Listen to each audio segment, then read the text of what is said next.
Well, Welcome good to morning, George. yeah, Thomas. Good to see you. It's been a long time. You look the same, you know. Yeah, for an old man, Hey, well, look I'm at wearing pretty good. yeah, well, so I met you when we were working at Trinity Southwest University in Albuquerque, New Mexico, and we did a number of projects together, especially the one where we went to Tel El Hammam, right? And it was, according to Dr. Stephen Collins, his hypothesis, his theory is that it was possibly a site for Sodom and Gomorrah, a contendant for that site. I only went there for one season, but you were there for how many seasons? Well, I worked it for seven straight seasons. Uh, Found the temple of the city of Sodom, which I always refer to as the real ground zero, because of course that's where all the debauchery of the city of Sodom took place, was in their worship center, the Okay. Canaanite temple, which turned out to be the biggest of all Canaanite temples anywhere in the Levant, 4 meters bigger than the largest one that had been previously recorded at Hatzor. That's some interesting stuff there to participate. And you were there for what season? Do you remember when you found out? Was it so? I was only there probably the second season. Well, Uh, I found the temple in 2010. okay, 2010. So it's been 13 years. So It's time been a goes long by time. quick. I haven't been back on the dig Uh-huh. since 2012. I got off the dig Really? and sort of went rogue on my own. Right? Now here we And are. This is what we're after now, right? yeah, You went rogue on your own, I was but we've always already one of those rogue guys. well, no. So we already established that you've been active at an excavation for like 8 seasons. Yeah. So you got plenty of experience. So number one, folks, it isn't that Mr. Winder is just out there excavating. He's had experience, and with a number of accredited archaeologists at the site at the same time. So we met in around 2003, known each other now for 20 years. We don't stay in touch that much until lately. You were telling me about your new endeavor at Mount Hermon. But I want people to understand, first of all, okay, that you've done some missionary trips and you've done some pretty exciting stuff out there that might even put a damper on this new Indiana Jones film. I don't. We're not going to tell all of them because that would be like a spoiler. Yeah. But we talked about the first thing is your adventure in Egypt. Well, George, it's my adventures started before Egypt. I was poking around in Mexico, all over the Mayan pyramids down there, and found some interesting stuff and got involved. But it never grabbed me, on the inside. Never had a spiritual desire to learn too much about the Mayans. So when I first went to the Middle East, it was in 1983, and I traveled all over the Middle East, everything: Italy, Greece, Turkey, Lebanon, Israel, Egypt, and I literally focused on the movements of Jesus and some of his disciples. For instance, I went all over Turkey, spent a couple months in Turkey poking around, in incredible country and so much history there. It's remarkable what a person learns, especially about the biblical Right. eras, of course. And then in 1993, that's a long answer to your question, but in 1993, I had signed up for seminary school in Jerusalem. And I was really diving in, but I wanted to go and stop in Egypt on the way. So my friend Scott Walters in Sedona, Arizona said, "Hey man, it's the same time. I'm going to be there. It's fantastic. We'll meet at the Minna House. We'll go see the pyramid. We'll do the Sphinx. We'll do all that great stuff. And then I'm there waiting to see him at the Minna House, and he never showed up. Some of kind of like some of my old friends every now and then, they just don't show up on schedule. But so what happened? You're getting even with me from last week or a couple of days ago. That's not fair, man. That's not fair. No. So he called me on the phone. He says, "Hey, I'm supposed to be speaking at this conference tomorrow. And since I can't be there and I know you're there, you have to take over for me." I said, "Okay, great."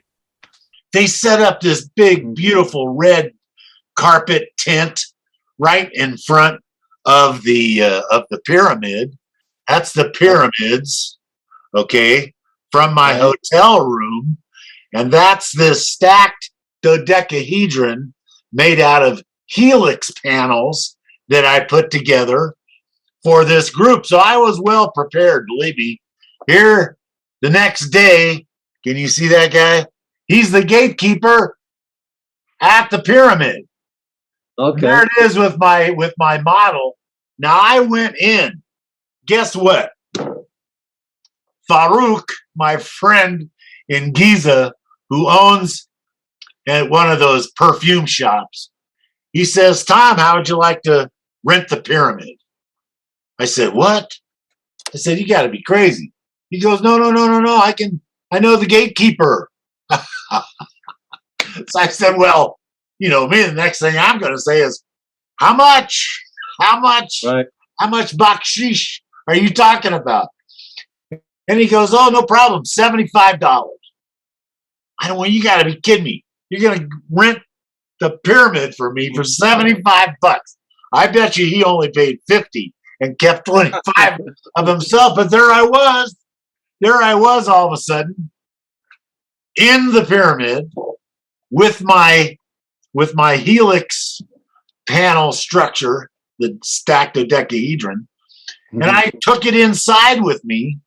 Now this is pretty funny because I had seen all those Cecil DeMille movies, Charlton Heston and the Ten Commandments, and man, I was gonna come out of there. I was gonna come out of the pyramid with white hair and white flowing beard, like something really dramatic had taken place.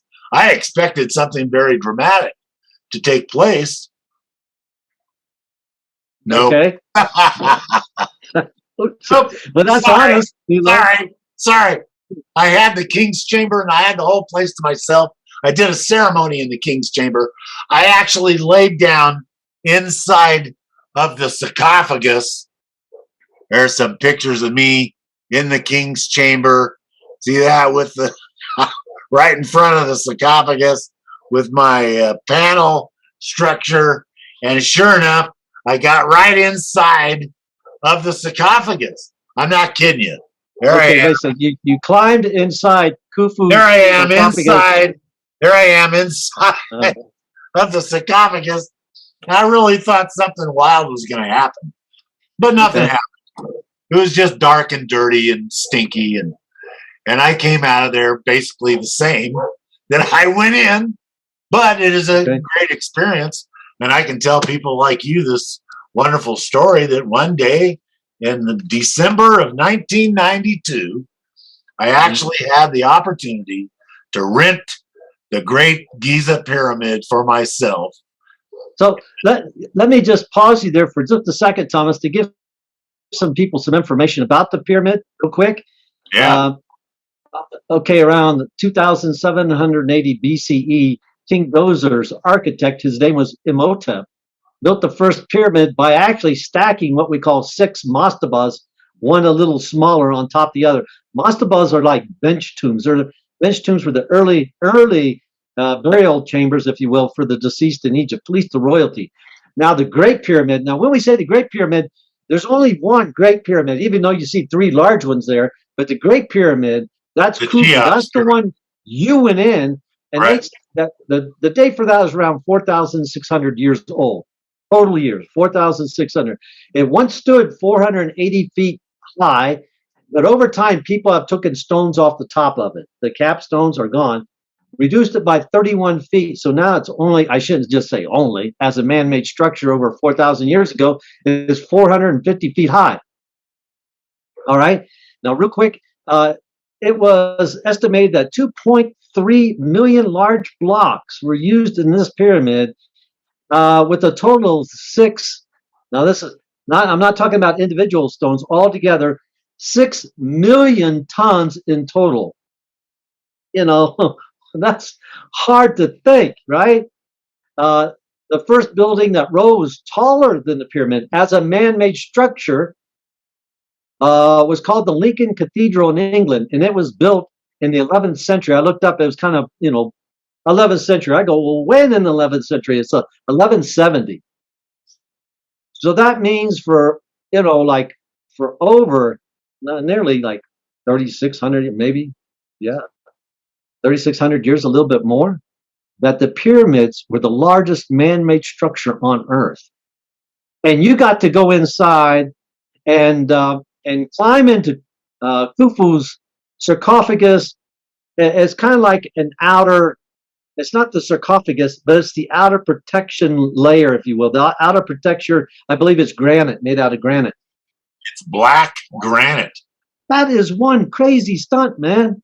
That's a pretty crazy stunt, but I've got a lot of others too. But there was a time, I think it's back in the 19th century, like the 1840s, where the time of Charles Warren and such, where people, even Petrie, Sir Flinders Petrie, that the Muslim population were so strict about those sacred items that people were killed for trying to measure the pyramids, trying to climb into the pyramids. They were chased away and even killed. Actually, Sir Flinders Petrie got by with it because in the Near Eastern culture, there's an exclusivity in the law towards people that are crazy. All right. Remember in the Bible where I think King David was in Ziklag, and he drooled on his beard so he could get away, and they said, leave him alone. He was scratching on the city door, drooling on his beard, and they looked at him like, that's crazy in the city. Let crazy out of the city. And the Muslims felt that way. Even to this day, they got exclusivity. As long as they're not hurting people, leave them alone. Sir Flinders Petrie measured the pyramids and got by with it. You want to know how? Yeah, he was a Frenchman and he passed out the bakshish. Close. Because of that exclusivity that we can even read about in the biblical text, he measured the pyramids while wearing a ballerina's tutu. Maybe I should borrow that, huh? I'm wondering, you got the bakshish and a tutu. I want to see. Do you got other pictures of you in the sarcophagus in a tutu? I want those pictures too, Thomas. I can blackmail you with those ones. You know. So now let's go into why are you going back to Israel? Why are you heading back to Israel, and where are you doing your excavation? Well, George, after the Sodom dig, after I got off of the dig, after the Tal El Hammam excavation, believe me, I had met just about everybody in the archaeological world in Israel and Jordan by that time. I got home and my phone rang. Literally, I wasn't home but a couple of weeks. My phone rang. It was Dr. Hertak of the Academy for Future Science. And he says, Tom, I got a project you might be interested in. He says, there's an old church up in Majd al-Shams up on Mount Hermon. And a lady owns this property and a bunch of other properties. And she needs a project manager to come and restore this old church. I didn't even see a picture of this old church. But just hearing that there was such an opportunity on Mount Hermon in Majd al-Shams, which is the highest city or village in the Middle East, because it literally is built on the snow line on Mount Hermon, okay, on the old Damascus Road So anyway, I talked to Dr. Hertag. He says, hey, there's this opportunity for you to be the project manager of a church restoration. And of course, that fits me perfectly because not only am I a you know, archaeologist with a bunch of experience, all right, but I'm also a contractor of 40 years. So that's why I made such a good archaeologist, because I know how it's built to start with. So I said, okay, set it up and I'll be there. So a couple of years went by before I had the contract and everything was set up. And I got on a plane one day and flew up to Israel and rented a car and drove up to Majdal Shams. Let me back up just a little bit, because people need to understand who the people are that live on Mount Hermon, that have actually lived there for 1,000 years as the Syrian capital of the Druzim. These people are a minority group in the Arab world that are not Muslim, not Jewish, not Christian. They have their own religion for their own minority group called the Druze. And they split off from Jethro, as a matter of fact, back in the days of Moses, when Moses was taking care of Jethro's sheep and marrying one of his daughters, Zipporah. And there was other daughters that married other guys, of course. One of them was Kenite, and Ken actually ends up leading Moses and the Israelites into the promised land and into the land of Bashan. The land of Bashan in the Bible is the Golan Heights. They're one and the same. Okay, the Golan is the Bashan, land of Bashan. Og of Bashan. Everybody hears his name because he's referred to as the last of the giants that Moses and his crew took out at that time. And my goodness, that's, something like 2,600 years ago. And so I was in the middle of these Syrian Druzim, now living in what is Israel in the Golan Heights. And this is right before Trump ends up, giving the Golan Heights, or at least acknowledging that the Israelis have had it for 50 years. They're not giving it back. So it's Israel territory. You have to remember the people that live there are Syrians. To this day, they still fly the Syrian flag in Majdal Shams and all over the Golan Heights. As a matter of fact, you'll see Syrian flags because the people that were living there, in 1967 and 73, when the wars took place, they were Syrians. Okay. So I get to town. Regular guy, kind of looks like a cowboy from New Mexico, and I don't have any friends. The lady that's supposed to own all this stuff, she's in Brazil, and she's not there.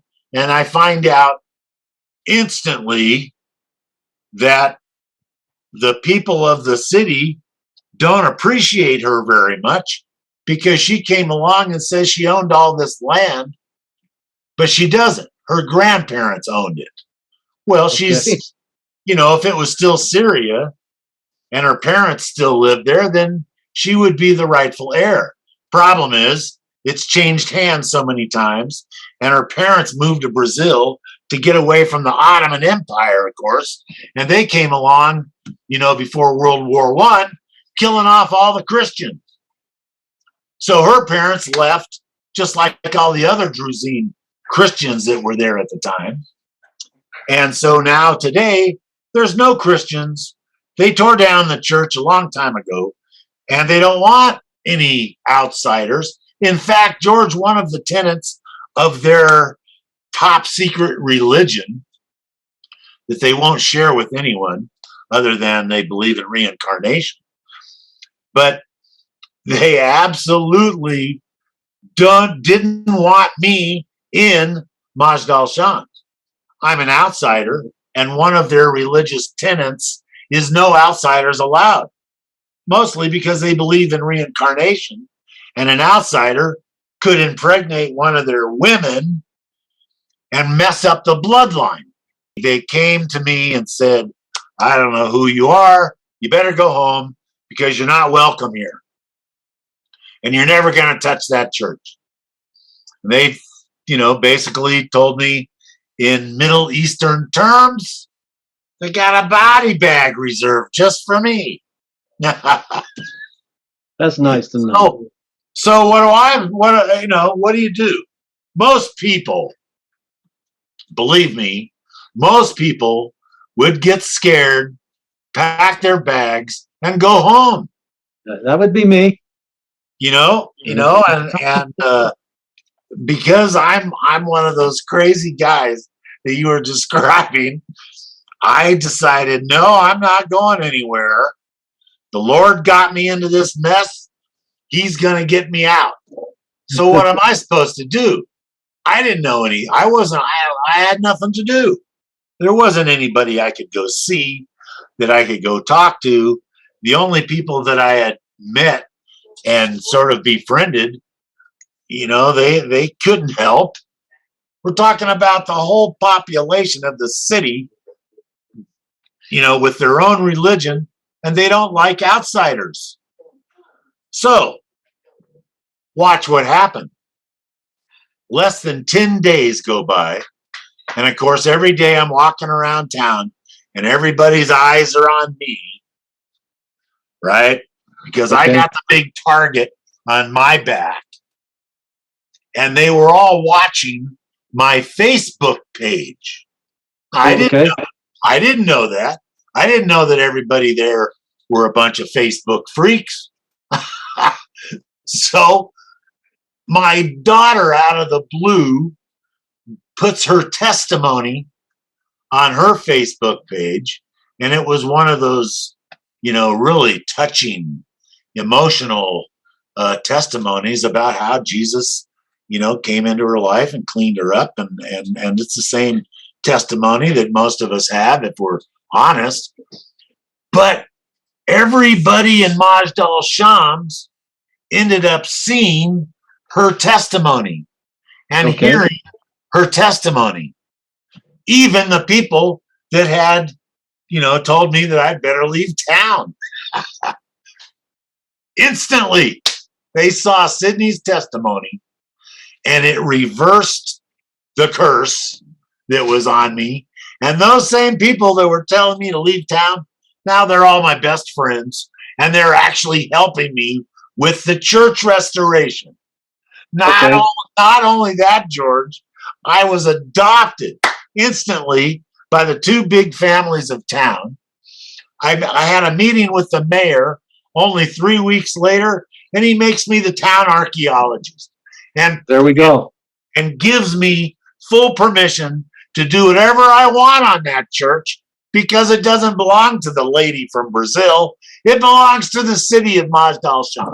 So it works out better now. It worked out incredibly better, of course. And I am basically, they call me the Lone Ranger in Majdal Shams. That's my nickname, because I'm the only outsider that they've ever allowed to live in the city of Majdal Shams. So now you're the archaeologist, and they gave you permission to work on the ruins of a church. That's right. So that now your foot's in the door. Hey, Thomas, we're going to end. Don't go away. We're just going to end right here with part 1.